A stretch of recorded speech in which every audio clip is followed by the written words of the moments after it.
আজ দুপুরে ওসমান হাদিকে এয়ার অ্যাম্বুলেন্সে করে নেওয়া হতে পারে সিঙ্গাপুর। সাংবাদিক আনিস আলমগীর এখনও ডিবি কার্যালয়ে। সুন্দরবন সংলগ্ন গ্রাম দাকোপে গ্রামবাসীর মধ্যে বাঘ আতঙ্ক। অস্ট্রেলিয়ার মন্ডা বিচে ইহুদিদের ধর্মীয় অনুষ্ঠান চলাকালে সন্ত্রাসী হামলা, নিহত 10।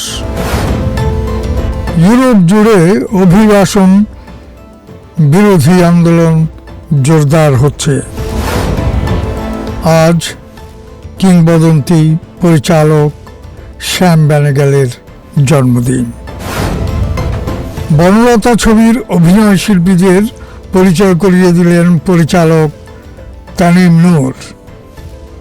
এক অভিনব আয়োজনে একে একে ট্রেন থেকে নেমে এলো মোশাররফ করিম, চঞ্চল চৌধুরী, জাকিয়া বারি মামু, বাঁধন এবং সাবিলা নূর।